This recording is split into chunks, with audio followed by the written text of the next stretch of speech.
Hey guys, this is Andy McCann, your host here on Fitness, Food, and Finance, a CrossFit Garage podcast. And sometimes I have other people on here with me. Today it's a solo adventure. I'm going to go over a question I got from the survival podcast community. It's a fellow Eric out in Germany. He asked about weight vests. I'm also going to cover some topics that are hitting me near and dear to the heart right now. So Evan's been going through some challenges. I'm going to kind of throw out what we're doing on that.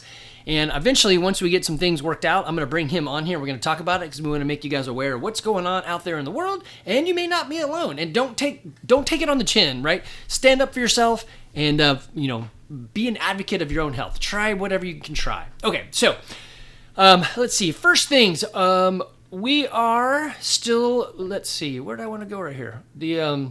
Yeah, we'll go for the weight vest first. So anyway, the Survival Podcast I'm an expert on their show, and basically people email questions in, and I answer them. So the question was about weight vests. I know a lot of you guys wear weight vests. Here's my 2 cents. It depends on what you're doing, why you wear it, and when you wear it. Now, if you look in the gym, you're going to see everyone with various types.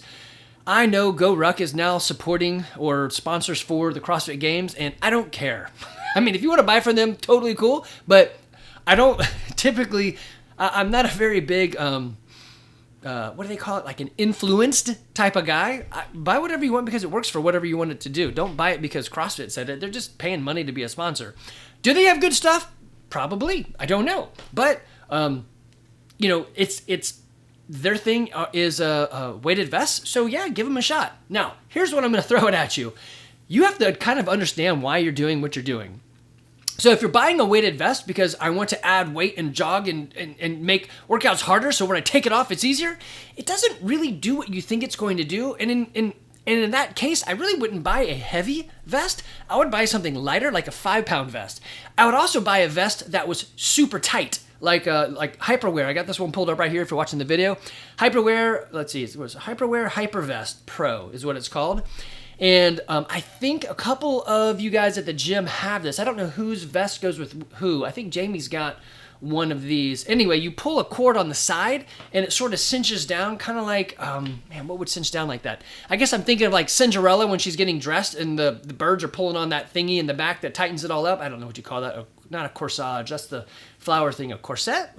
Something? Anyway, it pulls in tight, so the vest is very tight to your body, and I think that's great. I'd also go, like I said, with a lighter vest, so I wouldn't do a 40-pound weight vest. I would do 20 pounds. If that's the idea, is I just want to add a little bit of weight, so when I take it off, everything is easier. I don't think it's really going to do what you think it's going to do. I think what you should really try to do is go harder and rest less and see what it's like to go faster. But again, it's, everybody's got different viewpoints on this. I don't wear any gear, and I refuse to do things with a vest on because I love my shoulders, and it's invariably something like, hey, we're doing pull-ups with a vest. I'm like, nah, you know what? I have a hard enough time anyway with shoulders. Shoulders are a really dumb joint. Thank you, God, for making them. But it's like he just took 2 pieces of paper, slapped them together, and then wrapped it around with some bubble gum. Shoulders are just really unique, and I don't want that extra pressure on my shoulders. So now if you're doing something like I'm training for Murph, again, it's got a weighted vest, but pull-ups. So yeah, no, not going to do it. Now, some of you guys do the weighted vest on the run. Totally cool. I just don't like that much pressure on my shoulders. I'm a small guy with small shoulders, and 40 pounds or 20-pound vest or whatever it is a heck of a lot for me to wear. So no bueno, not going to do it. I'm not saying you can't do that, but that's just not me. Hold on. This is what happens when real life is happening and you're just doing the podcast by the seat of your pants. When your wife calls and you're doing a podcast, you hit pause and you talk to your wife. That's what you do. So man, if you're not sure about that, always hit pause, talk to your wife. Women, I know, you would think, why would they not know that? Because we're men and we're stupid. We just don't know those things. Okay, anyway, back to the weight vest. I would prefer, and I'll link it if I remember to do this. Well, I should remember to do it. The Hyperwear Hypervest Pro or the Vest Elite. That would be my favorite one. The next one I'd probably go with is this. There's a company, I think it's pronounced Aduro Sports, adjustable weight vest. So this one does have little adjustments, so you can get the little weight are in 1 pound increments, and so you can slot them in there. That's pretty good. I like that. If you got smaller increments, again, I like a lighter vest if I'm gonna do this at all. It also has it looks like it Velcros a bit better down. The one I'm looking at actually is for ladies, so does it matter? I mean, yeah, it does matter, but I think a guy could get away with it. I just like the way it's shaped. It's got a, the shoulder straps are far enough out. A problem that I've got is comfort level with these things. Sometimes the shoulder straps are too damn tight and it's like rubbing against your neck the whole time. Or like CJ was wearing one. He's like, I can't Velcro this thing. So if it's a big plate, there's a Velcro strap around the middle and there's just no way to do it right. Because if you don't want it to jiggle, like he was saying is, hey, I got to Velcro this thing tight so it doesn't move around, but then I can't really breathe. So you're like, damn it, I've got a breathing problem and a Velcro slapping around the chest plate in my face problem. So, I mean, which one do you want to solve? I do like the idea of the vest. I just don't like what it actually does. So anyway, I'm never going to be wearing, I will probably not wear a vest anytime. If I do, it's going to be like a 5-pound vest. Or there was a thing that we had a long time ago. I think it was called, it was not called Skins. Dog nabbit. It was a shirt you could put on, a skin tight shirt, and then you slotted these 1-pound gel packs all around your body. And so what it did is it moved the weight all around you. So rather than just being a chest-driven weight, it actually was on your shoulders, it was on your hips, it was on your arms. So it had all over the place. I didn't have the pants for it, but you could do that. And they were only 1 pound per gel pack, and they're pretty big. What we ended up using the gel packs for, I still have it. I don't know if I have the shirt, but I have the gel packs. We threw them in the freezer, and then we'd pull them up and like wear it as a cool vest. So that was nice. And we still use them today. We just don't have the shirt. We just put them on whatever hurts. But anyway, vest-wise, I think who was it that coined this? It's that pick 3 thing. So you can have quality, price, or speed, right? You can't have all 3. If you want to be ship something out quick, then you're going to sacrifice quality or price, right? If you're going to have great quality, then you're going to sacrifice price or speed, right? So there's you can pick 2 out of the 3. I think that's what it is. Pick 2, not pick 3. Anyway, you can pick 2 of the 3. You can't have all 3. So same thing here. You're picking something. Am I going for comfort or am I going for adjustability? Typically, they don't go together. The adjustable ones are either going to have bean bags or they're going to have metal bars, and you're going to slot those. Usually, it's 1 pound, 2 pound, or 2.5 pounds. I like the smaller adjustments. I also like the things I can pull tight. I also like it when I can't adjust it because it's going to be a tighter fit. So for me, comfort is the thing that I'm going to be going for most of the time. So the idea that many people have on a weighted vest is if I do it heavier, then when I take it off, I'll be better. And that's not necessarily the case. So I would argue if you went and did Karen, which is 150 wall balls for time, and instead of using, say, the 20-pound wall ball, you said, I'm going to use a 30-pound wall ball a couple times and do this out and maybe do Karen 3 or 4 times or do all my wall balls with that 30-pound wall ball. And then later on, when I do Karen regular, I should crush it. It doesn't really work out the way you think it would work out because that movement is very dynamic. And so you want more of a fast twitch, explosive movement than you do learning how to throw something incredibly heavy. So what you're going to develop is different than the ball itself. Now, if you used a 21-pound ball, yeah, I think you've got something there. It's just a minor change. Or maybe even better, if I learned to use a 16-pound ball and I strung everything together. So I feel like there was somebody in the gym, maybe it was Nick Lubbers. He said, I'm going to do as many wall balls as I possibly can. And I think he did like 75 wall balls and then fell apart. But I was like, that's pretty damn impressive, 75 wall balls. So could I do a 10-pound wall ball and do 150 of them in one go? I don't know. That would be interesting to understand where my body started falling apart. And then I would aim down on that item. I'd imagine it's my thighs. Actually, my arms are pretty small, so it'd probably be my arms. But I would want to understand what happens trying to do bigger sets. And I would probably have to use a lighter ball to get those bigger sets. Anyway, that's the route I would go down. So there are other vest companies out there. Rogue makes some good vests. You can get a 511 tactical vest. I already talked about HypoWear. There's that MIR. I think it's Mir. I don't know how you say it. And then Aduro Sports. I like them too. But it just really depends what you're going for. So, okay, we're going to leave vests alone. I'm going to move on to the next topic. And I guess I probably should have told you what I was going to talk about. I think it was only a little bit. Evan's had some gut issues. And I'm going to get into the details later on. I'm going to have him on the show to really, I guess it's a show. Have him on the podcast to really talk about it and give you his insights because I'm going to butcher a lot of things. But the nutshell was this. I sent a kid off to college. Second year he comes back and things are messed up big time. And we don't really know what's messed up. The thing I'm finding out is nobody really knows anything. They just take their best guess. I hate it when I'm an engineer. I want 1 + 1 is 2. Like, look at a thing, tell me a thing, what's the thing? And they're like, well, it depends on these factors, that factors. I get it. A human body is totally, different. And, we have different blood types. So not even our blood is uniform. So I get it. It just sucks. And I don't like feeling powerless. And I don't like feeling like, well, that's your lot in life. You're just screwed. Okay, so here's the situation. My parents went away on a week's vacation. All right, that's for all you kids from the 80s. I seriously doubt many of you understood what that was about right there. Anyway, Alan Molinex, you're probably laughing, buddy. So he went off to college his sophomore year at 170 pounds. He was thinking, hey, if vitamins are good, I should just take more vitamins. So he took a bunch of vitamins and it made his stomach all messed up.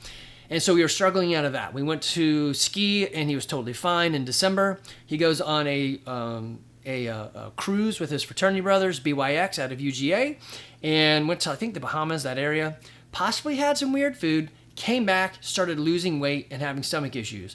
Us just being dumbass parents, we're like, you're probably fine, whatever. And also denial is great. You're just like, there's no real problem. And I'm a dude. What do I do with my emotions? I bottle them up, I shove them down. So I can realize part of me was saying, my kid isn't sick. It's just not true. I'm not going to believe it. We talked about it, but I don't think I heard his words until I really went to go pick him up from college. I'm like, dude, you do not look good at all. And he had dropped something like 40 pounds. He was down to like 135 pounds. And I'll let him tell the whole story. But so there we were. He's coming home like 135 pounds. So us being the parents we are, we're like, hey, let's try to do this thing natural. Let's see what's wrong. So the first thing that came up was, hey, you probably have a liver parasite. Now, he probably did. And they did some stuff to get rid of it. He can go into all the things he did. But did it get rid of the liver parasite? Possibly. I mean, I did not go into his liver and look. So you're just trusting the people that you trust. So was it a thing? I bet you it was, because he presented in those ways, but I have to trust him, right? So nobody went in there and dissected him and pulled out a parasite and said, hey, look, here's a liver parasite. Anyway, so we did that for a while, and then I said, well, let's monitor your weight anyway. So he dropped down in weight. One day, it was pretty stable at 135 pounds. It would go down a little bit and then kind of up a little bit. And then one day he came in, and he's like, Dad, I'm 118 pounds. I'm like, okay, full stop break. Dad's no longer in denial. At 118 pounds, I am like over concerned and now irritated in the fact that I did stupid things to not really pay attention. So I'm in like full panic mode, and we're going to go figure out what's up. So we went to go see Dr. Skardassis. He's the doctor that I used when I hit my 50-year-old man appointment, and he's in a small group with me. So I know, like, and trust him. I said, hey, let's go see him. Actually, that's not the way it worked out. I really haven't said anything about this to many of you. And I texted the group and said, hey, could use some prayers and some fasting and whatever you guys want to do, right? And so, of course, Dr. Michael Skardassis said, hey, I am a doctor. Why don't you bring him in here and I'll see him? I'm like, dude, yeah, done. Let's do that. So I headed up there. And he said, let's do these things. And we did those things. And then he recommended to go do some other stuff, one of them being a endoscopy, which they stick a camera down your throat, and then, of course, down up the other side. We went and did that. We had some issues. Thank you, Aaron. Thank you, Sharon. Thank you, Meredith. Thank you, oh my gosh, Jennifer. And there's like two more of you. Thank you so very much for the frantic texts that I threw out there. Thank you for giving me insight and just being there and just talking. Thank you. Just thank you. Okay, so we got in to see a GI. I'll let him explain all that. Basically, the GI place did a good job. They got us in there quick. They found a hole. I mean, we were, from seeing Dr. Skardassis to the GI, it was under a week, which is pretty fast. Anyway, the proctologist, I mean, I get it. That doctor sees rear ends all day, and so he wasn't the nicest guy in the world. And he just basically said, and he didn't say this, but in my head, this is what he said. So, doctor, I'm not getting on you. I know you don't listen to this podcast, but I'm totally not getting on you. It's just, how I felt, and I hate that feelings are real, but they are.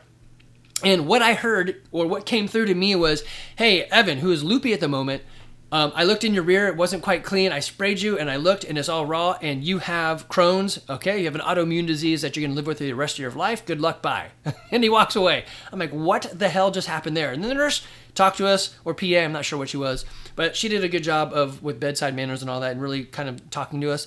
Now, weird things, she's like, hey, no fiber. And Evan's like, I want to eat pancakes. And she's like, yes, you can have pancakes, just not fiber. I'm like, wait a minute.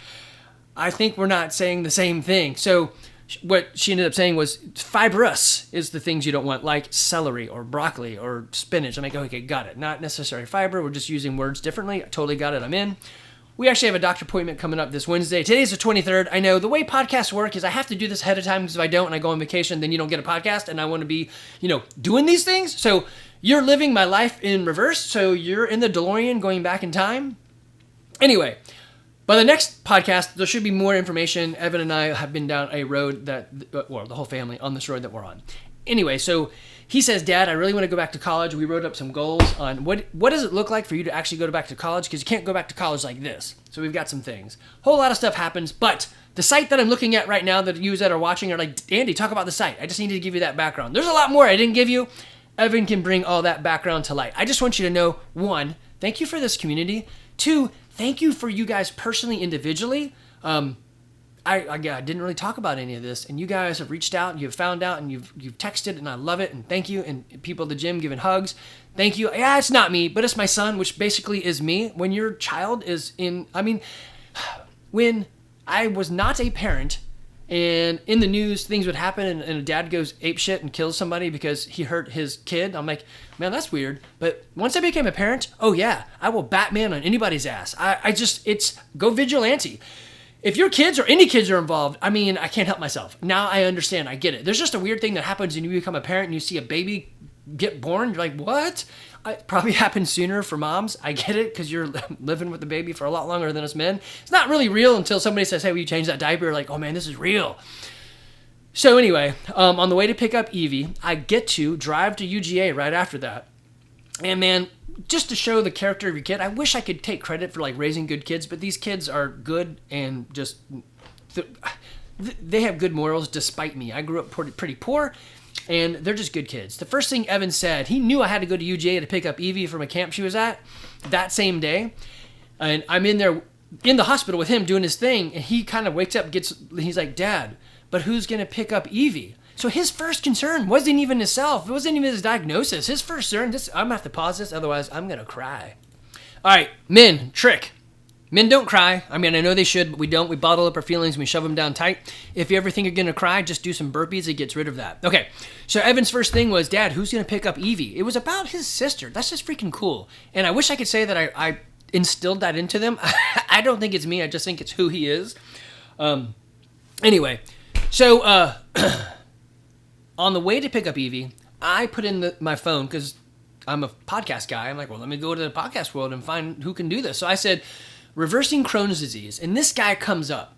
And he, I think I actually know him from some of the mentoring things I do. But I listened to a podcast about reversing Crohn's, and it's him. And it's John Deck, I think, or Josh Deck. Anyway, so I'm like, well, let me listen to the next one. And it's actually him on somebody else's podcast. I'm like, oh, well, interesting. I'm like, well, let me go to the next one. Like, basically, 5 of the 4 podcasts I listened to were him.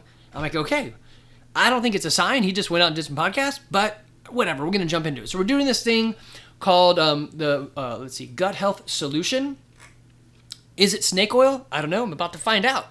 He doesn't know that I have a podcast that reaches the tens of people. Maybe more than that. But, so we're going to go down this road. I listened to it. I think it makes sense, and I like what his thought was. So what I didn't like is the feeling that I can't do anything. And I'm going to draw this in and bring it back to CrossFit, I promise you. But the feeling of I can't do anything. The feeling of I have an autoimmune disease, and I'm just screwed. I can't do anything. I just don't know. What do dads do? We solve problems. What's the next thing I do is if I can't solve a problem, I'm going to hire someone to solve a problem. So possibly he can solve a problem. Maybe not, but possibly. So he presents an option. Hey, it doesn't have to be the way they say it is. This could work. I get it. It could work. I'm willing to spend the money. I'm willing to give it a shot. This is the same thing with your health. I have guys who have said, I can't do anything. I just texted. I was going to just text 50 of you guys. Most of you got, well, not most of you. Everyone got the text. Only some of you are going to probably read it. But I was going to text the first 50 of you guys and then do the rest of you later. But I did everyone today. Sent you everybody a text because this just on my heart. Sometimes people don't care. But I think it's hard to care when you don't care. And you're not helpless. You just have to do something. So I threw out there, hey, I will help you with your health. Your food. In this case, I'm always happy to help you with your health, right? I will help you with your food. I really don't like diving into nutrition because I'm just like, well, just don't eat the stupid stuff. But I get it. It's hard. But the real problem is people don't really want to take the time to do their own things. I said, hey, if you will food journal for 2 weeks, I'll help you. But if you're not willing to do it for 2 weeks, then you're not willing to help yourself yet. So you're not going to listen, really. We can sweat, but you're not going to mess with your food. And really, every one of you needs to mess with your food. I love you, and I want you to be healthy and live a long life. You have to mess with your food. You have to stop eating like a death row inmate. Cam, thank you for that line. I know you stole it from someone else, but thank you. So I put that out to everybody. So today's the 23rd. You got the text, and this podcast isn't going to come out for a month.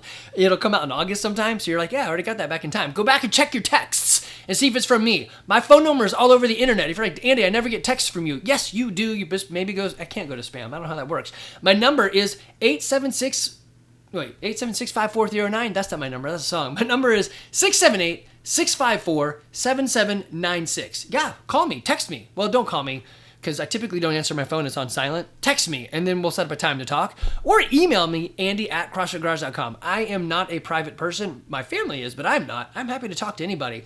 Specifically, if you're a member, dude, I am here for you. This is what I do. I'm a semi-retired dude. The thing that I want to do is help people. The motto of our gym is happy, humble, helpful. I want to be helpful. Anyway, I'm here to help. If you'll take care of yourself, if you will log food for 2 weeks, I will totally walk down the rabbit hole of helping you get back on track with your fitness. Not your fitness, your food. Well, your fitness too, but your food. Because this podcast is fitness, food, and finances. I just had a cool conversation, I don't know, with my brother. We were talking about this thing. And, it came up, hey, if you're going to work hard and have good finances, you better live a long time, so you're going to need that fitness and food. Anyway, this is one thing we're doing, the gut solution. The other thing we're doing, you probably saw a Instagram and Facebook picture post thing, whatever, reel, post, story. I don't know what it is. I just posted something. I guess it's a post. Anyway, it's called the Lion Diet. So we're doing this too.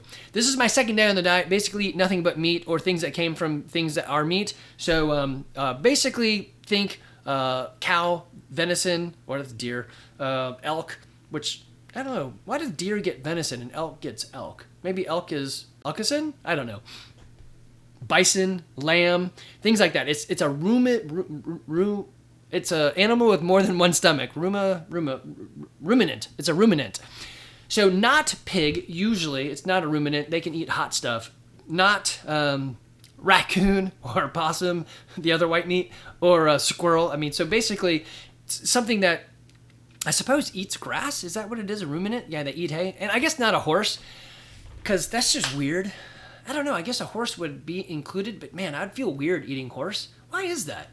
Because we ride it? Because we're friends? I don't have a problem eating a bull, but a horse? And a camel. I don't think I'd eat a camel either, but I'm pretty sure they're a ruminant. So I don't know what that is. But anyway, think it's actually, let me find on her, I'm looking at her website now. So the Lion Diet basically is a carnivore diet on steroids, or less, I don't know. It's just more intense with the food. So Jordan Peterson's daughter, he's a Canadian that's all into podcasting and helping people with mental orders and whatever. He was big for a while. I think he sort of got canceled. Then he's like, screw that, I'll cancel you cancelers. And he became a thing. I don't know. You could tell I'm pretty out of the loop.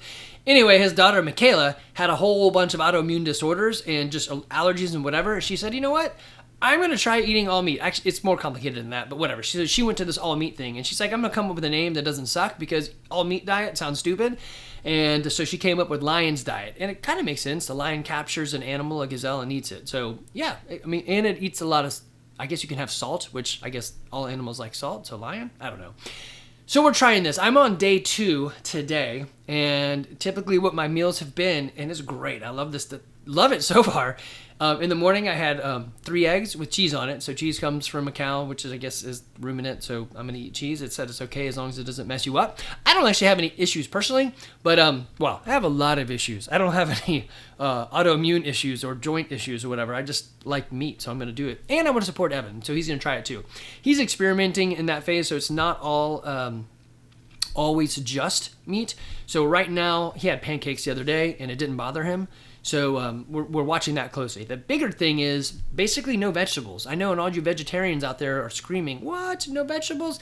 It's weird. Since I've been putting into my Google searches, well, I use Brave. Since I've been putting in my Brave searches and in YouTube, meat diet or Lion's Diet or whatever, a whole bunch of stuff has come up. So a guy that I listen to, Dr. Ken Berry, he's well, he's got a whole lot of stuff, but he's really big into keto and carnivore and all that. He had a lady on his podcast that hasn't eaten anything but meat for the last 14 years. I'm like, all right, I haven't done sugar in like 10 plus years. I exist and can live and I'm fine and I'm a real person. If this lady's doing it and he's interviewing her and she has history with it and I can see it, I believe it. So yeah, we're going down this weird path. I'm going to tell you how it goes. Today is day 1, or day 2. So it was eggs, and then it was steak, leftover steak from the night before. And then we went out. He wanted to go to a place, and they had this really expensive steak. It was 7 acres up in, I think it's called Home something, just northeast of Woodstock. They had a really expensive steak. And we went there the other day, and I didn't get it. I got the fish, which I hate fish, but it was pretty good. And I thought, this time I'm going to buy the really expensive steak. If it's that expensive, it's probably really good. Let's see how it goes. And it really was that good. So right then and there, I was like, I kind of went over a second one. I didn't because it was really expensive, but I figured I could probably make something similar to it. And essentially, it was just a nice cut of steak with a lot of salt on it. I'm sure there was other stuff to it, but it was good. And then today, I started off with eggs. Weirdly, with all this protein, it's already 1 o'clock. I ate breakfast at 6 a.m. It's 12:44, so it's not quite 1 o'clock. I'm not even hungry, but I know I'm going to go to the gym and work out. And then Coach Caroline are going to do some coach-to-coach stuff, so I'm going to be there for probably 3 hours. And I probably better eat because that's just the right thing to do. So I'm not even hungry. Now, I'm going to give you this, though. The cravings for sugar for people who do this are real. I'm in their Facebook group, the Lions Facebook group, so I can watch people say stuff, and they've got cravings. I have been no sugar, no grain for 10 plus years, so I do not have those cravings. So, that's just that. I am also big into fats too, so I am like, it's basically meat, salt, and butter. So I think it's just extra fat. There's something called Wagyu what was the other thing that's got a weird name to it? I know what it is kind of, but not really, so I have to go research that. Anyway, there's stuff going on. My point in this is, don't be a bystander and go, oh, well, I can't do it, right? I had a buddy tell me, he's like, I want to be healthier, but I'm like, well, the first thing I would do is just find a time to do a little bit of working out. He's like, I don't have time for it. Like, okay, well, the next thing I would do is change your diet. And he's like, I don't have time for that. I'm like, actually, I'm going to say do less in your diet. So, you should get more time. And he said, no, I can't do it. So, if you're not going to help yourself, I don't know. How about this? If you don't believe you can change and be better and live a longer life, I believe it. And let that be enough. I've seen it enough times. Come talk to me. You don't even have to join the gym. I don't even care. The gym is just a place to go to sweat with people that you like, that have a similar philosophy. Happy, humble, helpful. It helps me work out. I've been doing this rather consistently for 17 years, and I don't think if I didn't have the gym, that's double negative. I think if I did not have the gym, I would not be very consistent. And I think people like Sharon Smith have pointed it out. Like when I try to work out from home, I do a crappy job of it. I have a basement full of stuff. It's mostly broken stuff from the gym, so it kind of works. She's got a sweet-ass gym in her basement, but she still comes to the gym. And look at her the other day. Let me pull this. Can I pull this up? I don't know if I can pull it up. Actually, let me see if I can do that. All right, turns out I shouldn't pull it up because they're going to flag me, and I forgot I was videoing this as well. Every time I show something from Wodify, they're like, oh, it's personal information. You can't show this video. I'm like, it's not personal information. It's someone doing a workout, but whatever. So the other thing I wanted to tell you guys is you do have someone that will believe in you and someone that will motivate you back. I had, I guess another thing for you members, I sent out a text. I should do this again. I'll send out a text. Actually, by the time I send it out, it'll probably be, this podcast will be old, or hadn't come out yet, so the email will be old or the text will be old. In the beginning of the year, I said, hey, anybody want me to help you track down a goal? Let me know, and I'll put it in a Google Sheet, and every month I will text you about your goal. So what is it, July? So I think I just did it the other day. So these guys get texts, and somebody said, hey, I need some more motivation. I'm like, what type of motivation do you want? And they're like, I want you to yell at me. So I did a voice memo to them, and I yelled at them saying, wake up, or whatever it was. And I said, change that into your alarm tone so you get up and do a thing. And they were like, thank you. So whatever it takes, I'm happy to help. I'm happy to go outside the normal bounds. I mean, I probably won't go to your house. Actually, you know what? I will. I'll go to your house and pick you up, as long as there's not very many of you. Because there's only me. I can only drive so many places. And you got to be a member because I'm only driving local, baby. So I'm happy to help.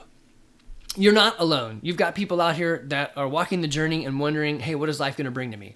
I think there's two sides. Well, there's a lot of sides to it. The two biggest sides that I see are, hey, Andy, I'm 50. Holy shit. What do I do now? man, it's not too late. I mean, yeah, you should have started earlier. I'm not going to kid you on that. It's just like investing. If you haven't invested yet and you're 50, well, you're not screwed, but I mean, it would have been better had you started earlier. On the other side of it, it's usually people who are like, I'm about to have a kid, whether it's a mom or a dad. Oh my gosh, I want to be around. What do I do? I mean, just start showing up. I mean, a good example of people showing, well, anybody in the gym is a good example of people showing up. But I love like Alan Molinex. He's like, hey, this stuff is working. I see what it did for our soccer kids. I see what it can do for me. He even brings his son in. He makes time to get his son to come in to work out. So he's investing. I mean, think about this, guys. The things we're doing right now, had we known how to do as a kid, what would our life be like? What would our health and performance be like? Now, I've got kids that did CrossFit for a long time. Some of them have rebelled, I know, because dad did it and whatever. They're not rebelling, but they're doing their own thing. They're in college. Levi and Evan want to be huge, not necessarily fit. I'm like, I get it. Every boy wants to be huge. Just like we bottle up our emotions and shove them down, everybody wants to be big. But, well, muscular, whatever. Every guy. So, we are here for you. Don't feel like you're alone. There's many people on the journey. Depending on the stage of life that you are at, it actually doesn't even matter what stage you're at. Come in, let's do something. We can't take very many people. I think our gym would max out at about 150 people. It would just be hard to get everybody into class. I think there's some things we could do to get around it, but it would be tough. So right now, actually, by the time this comes out, I will have been at a bunch of PM classes. A lot of our newer coaches are in the PM, which is great. It's helping me out tremendously, and we're just going to coach them up to coach you. We've got things that we typically work on, and it's not necessarily in order. It's like, hey, what do you want to do first? Sometimes it's easy, sometimes it's not. I'd say probably the hardest thing is just stage fright, which is weird because we know everybody and everybody knows us, and we're like, why am I nervous? Just because you're up in front of people. That goes away with time. It just takes reps. It's not a big deal. And then we start working on the other stuff. So things will grow, but you'll see me in the evening. Some of it is because I'm helping Evan, and we do a lot of morning stuff. The other is, I'm in the evening because, Evie's doing cross country in the morning and I'm the driver. So until school starts for her, my schedule is that way as well. But also I want to go to the PM because I want to watch and help the new coaches. And if you hear anything or see anything or need me to know anything, obviously tell me. We're open to improvement and growing. But just like anything, when you do an Olympic lift, you're never great at it the first time. When you get on stage, seriously, when you get on stage the first time, there's a bit of nerves. And you get over it. It just takes the reps. But so you'll see me a lot in the evening. Morning people, if you're like, where's Andy? I'm in the evening because Evan's schedule, Evie's schedule, and I want to be with the new coaches to help them out if they need it. I'll be there. So that's where I am or have been. If you're like, where did he go? But again, I'm there to help. Again, helpful. Happy, humble, helpful. Probably the biggest thing inside of me is how do I help? Okay, the other thing I wanted to give to you local guys, we found this place thanks to, man, who did it? Who sent it to me? It was on Facebook. Oh, man, was it Chris? I'm forgetting. Too old. Anyway, he said, hey, try the Corner Butcher Shop up in Canton. So it's kind of near Bridge Mill area, and it's like a bunch of teenage boys. They're probably not teenage, they're probably 20, but they look young to me. And it's like they go out and butcher their own meat and bring it in. I'm like, this is awesome. So they sell all sorts of cool stuff. We bought some venison there, which is tough to find venison that's legally you're allowed to buy. And it was boxed up and everything. It was good. And then they have cool things like beef jerky sticks, sticks of beef. It's really cool. In other cuts of meat, we actually used their meat that they get from North Georgia Farm on the grill the other day, and everyone was like, Dad, this is some of the best steak I've ever had. So I am sold. So they're called the Corner Butcher Shop. Just a free shout out to you guys because, again, we influence a ton of people on this podcast. They are at 10515 Bells Ferry Road, Suite 300, Canton, Georgia, 30114. Great shop. Love that. That was an awesome stop, a good find, and we will be back for sure. Okay, other things that are coming up. We are going to do some sort of fall nutrition thing. I got a buddy, Rick Thompson, that started a business maybe a year or two ago in the nutrition world, and I really never had an opportunity to use them. Laura has been promoted and doing a lot of work, so she is pretty busy, and so I'm going to use them this time while she's busy. We'll say, oh, great, we'll give them a fill-in chance to see how they do. The business for him is thriving. I just went on it myself over the summer because I wanted my kids to have a thing when they went back to college. So I had 3 of them work with them, and actually it was pretty cool. So tested it out myself to see if it would work for us, and I think it's going to be pretty awesome. I don't know exactly what we're doing yet. I just started the conversation with them the other day, so it's only, well, I guess by the time this comes up, I should have an idea. So be looking for that. We also have Bring a Friend. It should start October 16th. So you bring a friend to the gym. They don't have to come with you. You could just tell them, hey, going to the gym, go to that class. Let me know, and I will make sure that they're handheld through the situations or through the class. I don't think we're going to change the classes. We want them to see what we do. But if I have a lot of newbies coming, then I will try to be there myself to help out. So let me know if you got friends coming. This will be in October 16th week. And then, of course, Hot Shots is coming up. And what else was coming up? I don't know. I should probably go look, but this podcast is long enough. Guys, crazy stuff abounds out there. Don't live in crazy. Take a stand for your own health and fitness. Do something. If you need that 32 at-home workouts, let me know. I can send that to you. It's just a Google Doc. You can use it to your heart's content. It's not original thought. I stole it from other people that stole it from other people. So it's just stuff during COVID that was coming out that we just pasted and put together. So it's not rocket science. If you want it to become rocket science, there's a donation page. You can donate to it, and I will start adding videos and other stuff to it. But right now, it's just a document that I had together over COVID. I don't even know if I can say that word. Oops. Hopefully YouTube doesn't care anymore, but whatever. All right, guys, you can find us on all the socials, Instagram, Facebook. Look for CrossFit Garage. On YouTube, it's at Andy McCann 42. Podcast, it is currently, I changed the name, and I'm sticking with, I think, Fitness, Food, Finances, CrossFit Garage. All right, guys, y'all take care.